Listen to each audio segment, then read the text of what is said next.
Hello बच्चों, class 8th। मैं सुषमा श्रीवास्तव आप लोगों को आपके हिंदी में महान व्यक्तित्व इसमें दूसरा पाठ भारतीय संस्कृति के अग्रदूत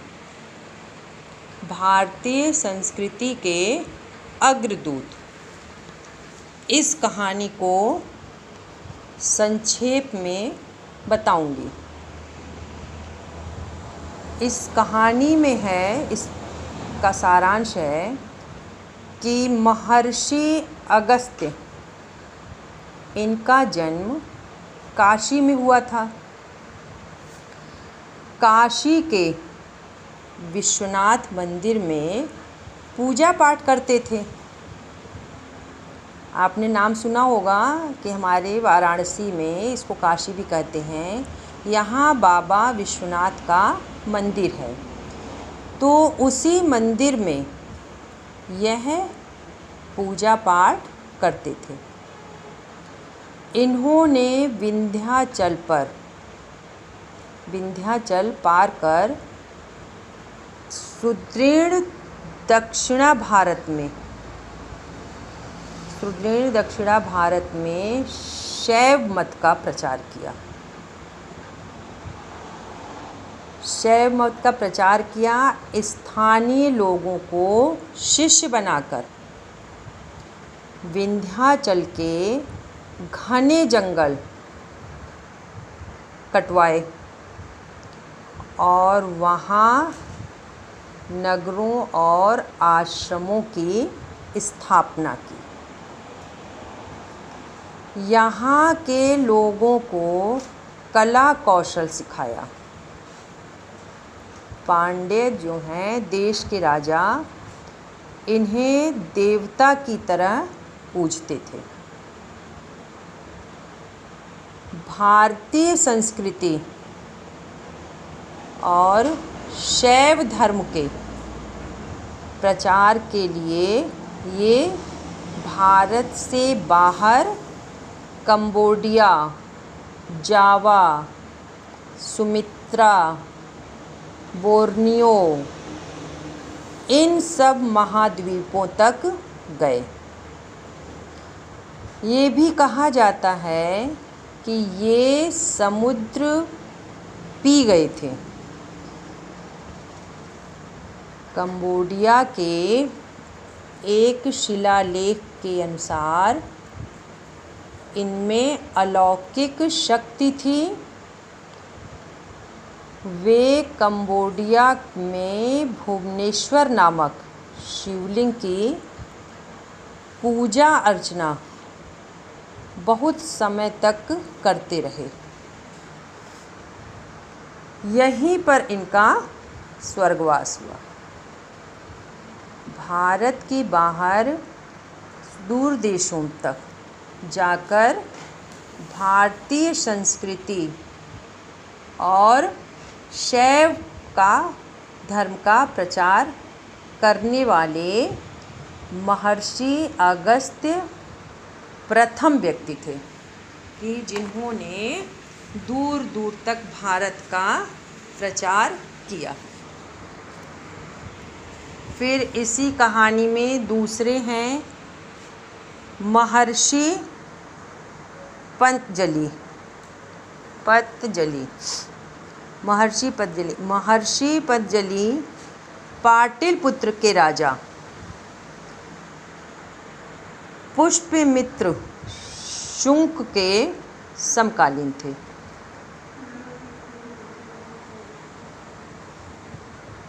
इनके दो कार्य प्रसिद्ध हैं। प्रथम तो व्याकरण की पुस्तक महाभाष्य के लिए तथा दूसरे पाणिनि के अष्टाध्यायी की टीका लिखने के लिए महाभाष्य व्याकरण ग्रंथ है। इनमें साहित्य, धर्म, भूगोल समाज तथा रहन सहन के तथ्य भी मिलते हैं। पतंजलि के बाद यह पुस्तक जो है वह लुप्त हो गई थी।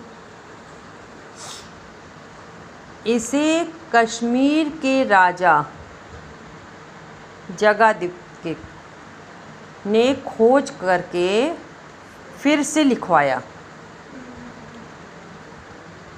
तो पतंजलि जो थे यह संस्कृत भाषा को वैज्ञानिक स्वरूप प्रदान किया और प्राचीन काल में किसी भी देश में व्याकरण का ऐसा विद्वान नहीं हुआ।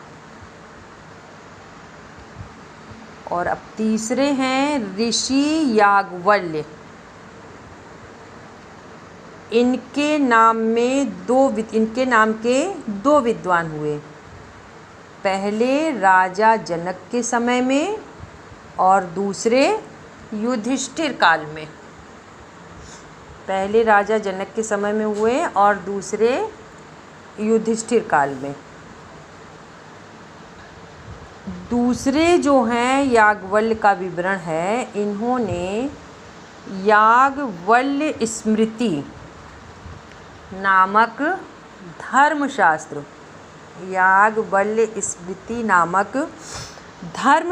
की रचना की, जिसे याज्ञवल्क्य संहिता भी कहा जाता है। स्मृति प्राचीन काल में ऐसे धर्मशास्त्र को कहा जाता था जिसमें आचार, व्यवहार, नियम, कानून आदि की व्यवस्था की जाती थी। याज्ञवल्क्य स्मृति के 1012 श्लोक 3 अध्यायों में विभक्त हैं। इस ग्रंथ पर अनेक टीकाएं की गईं, जिनमें मिताक्षरा और दायां भाग प्रसिद्ध है। हिंदू कानून के लिए यह पुस्तक प्राथमिक मानी जाती है। याज्ञवल्क्य ने शास्त्रार्थ में अनेक पंडितों को हराया था। उन्होंने भारतीय संस्कृति को अमर बनाने की चेष्टा की। तो ये हमारे महान व्यक्तित्व में भारतीय संस्कृति के अग्रदूत, भारतीय संस्कृति के अग्रदूत में इन 3 लोगों की कहानियाँ इसमें बताई गई हैं। महर्षि अगस्त्य की, महर्षि पतंजलि की और ऋषि याज्ञवल्क्य की। अब इसी से संबंधित कुछ जो हैं प्रश्न भी दिए गए हैं। तो पहला प्रश्न है, महर्षि अगस्त्य ने दक्षिणा भारत में कौन से सामाजिक कार्य किए? तो इसका उत्तर आप लोग लिखेंगे कि महर्षि अगस्त्य ने विंध्याचल का जंगल कटवाया, यहाँ नगरों और आश्रमों की स्थापना की, लोगों को कला कौशल सिखाया, आयुर्वेद का प्रचार किया, हिंदू धर्म, कला, संस्कृति और भाषा का ज्ञान दिया। फिर दूसरा प्रश्न है, महाभारत की रचना किसने और कहाँ की थी? तो महाभारत की रचना महर्षि पतंजलि ने काशी में की। तीसरा है महर्षि पतंजलि के लुप्त महाकाव्य की खोज किसने की? तो आंसर लिखेंगी कश्मीर के राजा जयादित्य ने लुप्त महाकाव्य की खोज कराई। फिर चौथा है ऋषि याज्ञवल्क्य ने किस ग्रंथ की रचना की थी? आंसर ऋषि याज्ञवल्क्य ने याज्ञवल्क्य स्मृति की रचना की थी। फिर इसी में कुछ रिक्त स्थान दिए हुए हैं, तो पहले में भरेंगे पांड्य देश के राजा अगस्त को देवता की तरह पूजते थे। दूसरे में कंबोडिया में अगस्त ने भुवनेश्वर नामक शिवलिंग की बहुत काल तक पूजा की थी। और तीसरे में भरेंगे महर्षि पतंजलि ने पाटलिपुत्र के राजा पुष्यमित्र शुंग के समकालीन थे। और चौथे में भरेंगे इन्होंने पाणिनि के अष्टाध्यायी की टीका भी लिखी।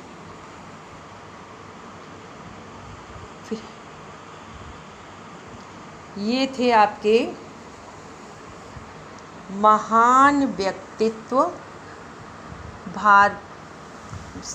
महान व्यक्तित्व में भारतीय संस्कृति के अग्रदूत। तो भारतीय संस्कृति के अग्रदूत जो हैं 3 थे, महर्षि अगस्त्य, महर्षि पतंजलि और ऋषि याज्ञवल्क्य। तो ये तो हमने आपके महान व्यक्तित्व कहानी का सारांश बता दिया। और इसके बाद बच्चों हमने आपसे ये भी कहा था कि आप लोगों को इसी के साथ आपके हिंदी में जो है उसमें मंजरी के क्वेश्चन आंसर बताएंगे। तो हमने इससे पहले आपको वंदना पाठ का बताया था, और अब है आपका इसमें दूसरा लेसन था काकी। तो काकी का बताएंगे। तो काकी में आप लोगों ने पहले ही देखा था कि जो श्यामू जो था वह अबोध बालक, उसे माँ की अनुपस्थिति में दिलासा देने के विचार से बड़े लोगों ने उसे कह दिया था कि काकी को मामा ले गए हैं। लेकिन धीरे धीरे श्यामू को क्या हुआ, पता हो गया कि काकी भगवान के पास चली गई है। तो काकी जो है भगवान के पास चली गई है, इसके लिए जो है वह दिन रात परेशान रहता था। उसने अपने रोना बंद करके अपने मित्रों के साथ एक पतंग ली और उस पतंग में काकी लिख करके भगवान के यहाँ कहा इसको छोड़ेंगे। तो श्यामू की माँ जो काकी थी, लोग जब श्यामू को ये बताए कि लोगों ने कि श्यामू को बताया कि काकी जो है मामा के घर गई है, लेकिन जब उसको ये पता चल गया कि उसकी माँ जो है उसकी मृत्यु हो गई है, तो श्यामू ने अपने मित्र विशेश्वर से एक पतंग देने को कहा, लाने को, और विशेश्वर ने वो पतंग लेकर आए और उस पर उन्होंने काकी लिखा, डोरी बांधी और किस तरीके से ले गई, ये आप लोगों को कहानी में बता चुके थे। अब इसमें जो प्रश्न हैं उनको आप लोगों को फिर से बता दे रहे हैं। तो प्रश्न आप लोग लिख लीजिएगा। पतंग इतनी ऊंची तक कैसे उड़ती है? जबकि एक कागज़ का सादा पन्ना नहीं उड़ता? कारण स्पष्ट कीजिए। तो इसका आंसर आप लिखेंगे कि पतंग अपने विशेष आकार और बनावट के कारण ऊंची उड़ती है, परंतु सादे कागज़ को आकृति पतंग के अनुरूप नहीं होती, इसलिए वह अधिक ऊंचाई तक नहीं उड़ता। ये पहले क्वेश्चन का आंसर था। और दूसरा क्वेश्चन है आपका, श्यामू लिखना नहीं जानता था, इसलिए वह पतंग पर अपनी काकी का नाम नहीं लिख पाया। आप बताएं, जो लोग लिखना नहीं जानते उनको किन कठिनाइयों का सामना करना होगा? तो उत्तर में लिखेंगे, जो लोग लिखना नहीं जानते उन्हें विवश होकर यह कार्य दूसरों से कराना पड़ता है। तो जिस दूसरों से वो कराएंगे तो उस कार्य की कोई भी प्राइवेसी नहीं रह जाएगी, दूसरे लोग भी उसके बारे में जानकारी प्राप्त कर लेंगे। फिर आपका क्वेश्चन है, भारत में आपने पढ़ा कि पाठ में आपने पढ़ा कि श्यामू ने विवशता में पिताजी की कोट की जेब से पैसे निकाल लिए थे। आपके विचार से ऐसा करना उचित था अथवा अनुचित? तो इसमें आंसर में लिखेंगे, श्यामू क्या था? एक छोटा सा बालक था। वह अपने पिता से डरता भी था। अपनी स्वर्गवासी माँ के लिए अत्यधिक स्नेह ने उसे पिता की कोट की जेब से पैसा निकाल लेने को मजबूर किया। तो वह इतना नादान था कि उसे यह भी मालूम नहीं था कि उसकी माँ मर चुकी है और माँ तक पतंग नहीं जा सकती। उसे उचित अनुचित का ज्ञान नहीं था। वह एक निर्बोध बालक था, इसलिए पिता की जेब से पैसे निकाल लेना अनुचित नहीं कहा जा सकता। फिर था स्तंभ क और ख में मिला। श्यामू के पिता का क्या नाम था? विश्वेश्वर। श्यामू का साथी कौन था? भोला। श्यामू के भैया जवाहिर। श्यामू के साथी की बहन जीजी। श्यामू की माँ काकी और श्यामू के साथी की माँ सुखिया। फिर श्यामू ने भोला के सामने कौन सा रहस्य खोला? श्यामू ने भोला के सामने पतंग को ऊपर राम के पास भेजने का रहस्य खोला। उस पर बैठकर काकी नीचे उतरेगी, यह बात बताई।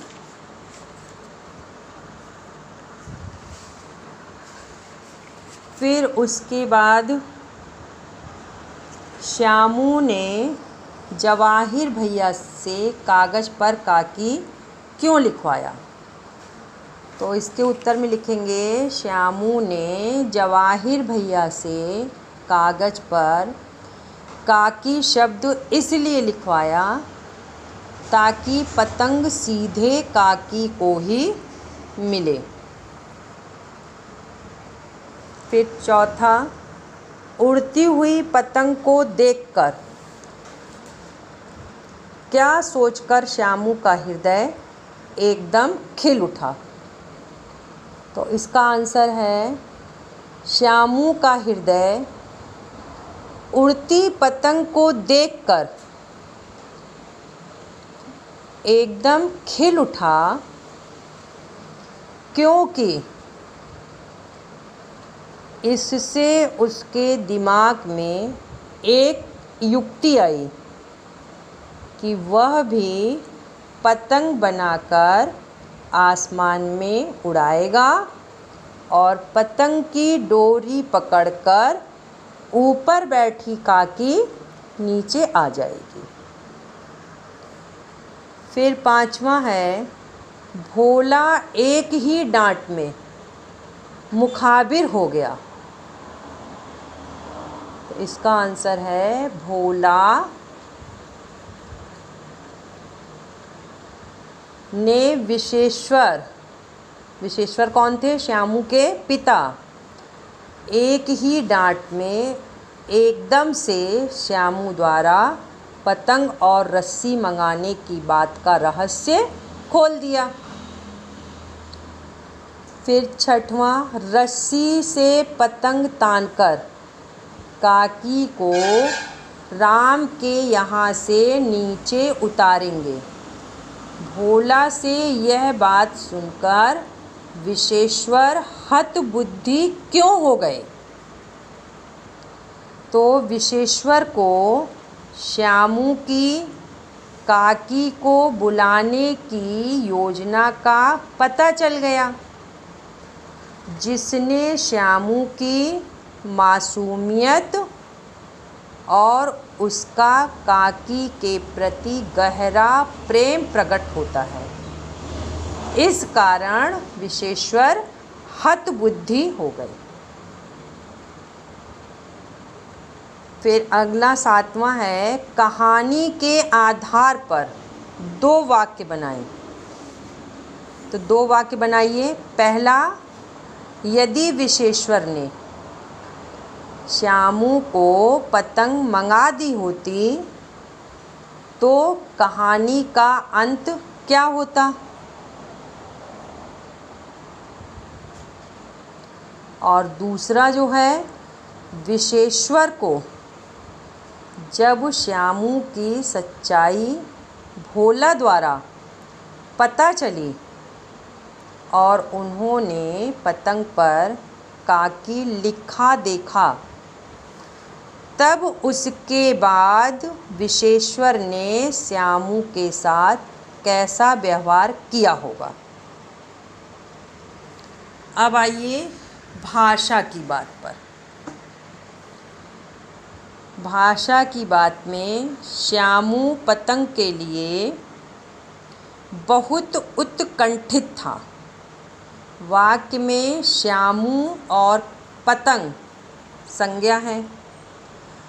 श्यामू व्यक्तिवाचक और पतंग जातिवाचक संज्ञा है। तो इसी तरह से कुछ दिए हैं, उनको बता। एक जगह खूंटी पर विशेश्वर का कोट टंगा है। तो विशेश्वर क्या है? व्यक्तिवाचक संज्ञा। और खूंटी जातिवाचक और कोट भी जातिवाचक। विशेश्वर व्यक्तिवाचक, खूंटी और कोट जातिवाचक। फिर जो बुद्धिमान हो, वाक्यांश के लिए एक शब्द। जो बुद्धि वाला हो उसे क्या कहेंगे? बुद्धिमान। तो इसी प्रकार जो नीचे दिए, जिस पर विश्वास न किया जा सके, जिस पर विश्वास न किया जा सके, क्या होगा? अविश्वसनीय। दूसरा, जिसका स्वर्गवास हो गया हो, स्वर्गीय। तीसरा, जो अपने मन को एकाग्र रखता हो, एकाग्र चित्त। और अगला, वह स्थान जहाँ शव जलाए जाते हों, शमशान। ये था वाक्यांश के लिए एक शब्द।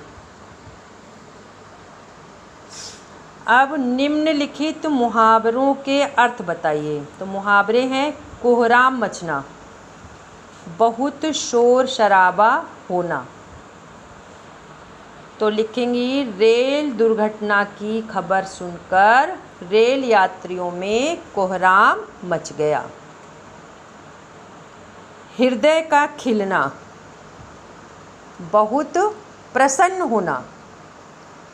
परीक्षा में प्रथम श्रेणी में पास होने की खबर सुनकर, किसी का भी नाम लिख लीजिए, हृदय खिल उठा। चिंता का मारा होना, परेशानी होना। चिंता का मारा होना, परेशानी होना। सामान खो जाने पर, चिंता के मारे सो न सका। या परीक्षा में फेल हो जाने पर चिंता के मारे सो नहीं सके। फिर रहस्य खोलना, भेद खोलना। चोरों का रहस्य खुल जाने पर पुलिस ने चोर को पकड़ लिया। हतबुद्धि होना, अचंभे में होना। छोटे बच्चों ने लाल कपड़ा दिखाकर रेलगाड़ी रुका दी। दुर्घटना होते रह गई, सब यात्री हतबुद्धि हो गए। फिर है आपका समझदार शब्द में समझ संज्ञा, और इसमें प्रत्यय लगाकर इसको बनाना है। तो नीचे जैसे दिया हुआ है तो बुद्धि, तो बुद्धि में क्या लगा देंगे हम, मान प्रत्यय जोड़ेंगे तो हो जाएगा बुद्धिमान। चौकी, चौकी में दार प्रत्यय लगा देंगे, चौकीदार। उपद्रव, तो उपद्रवी हो जाएगा। करुणा, करुणा। बल, बलवान हो जाएगा। प्रांत, इसमें ई प्रत्यय लगाएंगे, प्रांतीय हो जाएगा। और उत्कंठा में उत्कंठित हो जाएगा।